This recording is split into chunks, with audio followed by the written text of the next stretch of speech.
there was, to me at least, it seemed there was definitely improvement in converting opportunities from the first game. But how do you assess that second period where they just started, they came at you, 13 out of 14 shots? Yeah, it's we need to button up some things along the way here. We've got we've got a young defense. We've got some forwards that are new, some youth there also, and we need to button up some things along the way. After the first period where we couldn't convert on the power play, we just stayed with it. We're giving up too many chances against, but those are correctable things. I thought the team played hard in a back-to-back, and we scored some important goals. Most important play I thought was Callie screening the goalie on the third goal with Delzados. He gets run over in the corner and screens the goalie on the third goal. But it's a work in progress. We have a lot of work to do. But I'm happy the way they stayed with it and found a way to win a hockey game. Did you find Delzado's performance improved over last night? Oh, I can't. I want to be fair to him. I want to be fair to you. I have to watch the tape. There's so many things. I'm watching so many different things. It's not fair for me to give an assessment really on. I'm just not. I don't see all that stuff in the game as we go through to really give a fair assessment. But I'm happy for him scoring a goal. Torts, does Dubinsky look like a different player than you had for the last 20 games? Yeah. What do you think it is? I think he wants to prove that he's worth what he did, and that's not a bad thing. I don't begrudge him that at all. And he has played. He just has a different look about him, even when he's not playing. How he's handling himself. He's got to keep a straight line. He's got to keep the right attitude and not get in the wrong type of arrogance. But he has the right type of arrogance right now, and he's played very well. That line overall. I mean, I know it's 2 games and they played a little training, but there is some. They've played hard. Well together. Yeah, they have, and the thing I like about it, that is our top line right now, and I think it's one of the hardest working lines too, which is very important. And if any possible gets rewarded tonight after a first period, we could have had a couple right there.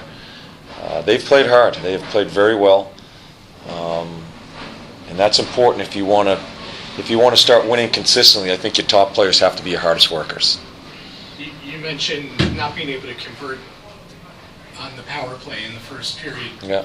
Other than that, obviously that's the most important thing. But other than that, did you like what you saw on the power play? On the power play. I thought our power play was very good. I thought our power play was very good tonight with the breakout, right from the breakout right on through. But again, you have to score. We found a way to find a way to score some goals without it. But we even last night, again, I was disappointed in the third period power play last night at a crucial time.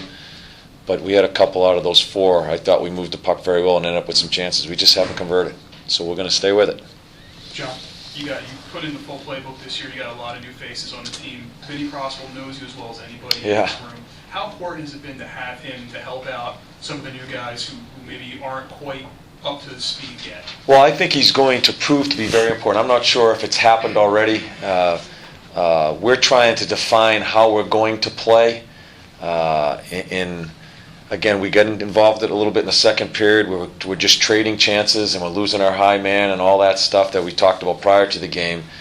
Vinny Propsel went through that with us. When I had him in Tampa in trying to teach this type of system, we went through the same thing. Everybody thinks, okay, let's just go. And they forget about playing defense and supporting a puck. I think he's going to help us there. And I hope he does. I hope he has the wherewithal to in his own way, have them understand. He's been through it. He understands how we're playing. I hope he voices his thoughts to the guys as we play through this and try to really define our identity as a hockey club. He can translate from Torts to player speak? Yeah, I think so. Vinny understands me. We've had many ups and downs, him and I, and he understands what's expected. And I think and he's grown. I'm good friends with him. I've known him for a long time, and again, we've fought like dogs, but we also have a mutual respect, and I hope that he understands how important it is in translating that. It's a great question because I think that needs to happen because the coaches can't be in the room all the time. That room, if you're going to win in this league, that room has to sustain itself, not with the coach. It has to sustain itself as you go through. Is Gabrick one of those guys that Buck just seems to... Oh, shit. My gosh. He again, those players there are, they're... I've had a couple of in my years coaching, and it's just uncanny how it follows him around. But the thing I like about him, the way it's going right now, is he's working hard on the other areas. He makes some mistakes, there's no question. He makes some mistakes away from the puck, but I think he's showing a two-way street on the other side of that puck, and that's when good things happen offensively. But Carpy, it does. It follows him around like doobies. I mean, you look at some of the goals he scored in preseason so far this year, it follows him. But that's offensive instincts. It's something we can't teach. The ice time he's received the first 2 games, is Yeah. that going to be pretty much... What do you get tonight? I didn't even look at the paper. He was at 16-something through 2. Yeah. So and he was 24 plus yesterday. Yeah, he's going to get it. Yeah, I think your top players need to be on that ice to make a difference one way or another. They're going to help us win a game, or they're going to help us lose a game. They're going to be on the ice. Do you see him also as an elevator, like the rest of the players elevate their game when they play around him? Well, I see him in those 2 forwards right now. I'm not sure if elevation is the right word. I see them working off one another. I think it's a nice combination there with the 3. How long it stays that way, you never know. It comes and goes sometimes when you're dealing with forward lines, but they certainly feed off of one another. And I know the center iceman is one happy guy that is able to play with 2 pretty good players like that, and I think that helps his game also. So, hope he doesn't screw it up. Good. Okay, thank you. You're not taking credit for it, Kevin? What's that? You're not going to take credit for it? No. Thank you. Harvey, I don't see anything he sees. They see the ice differently than we do.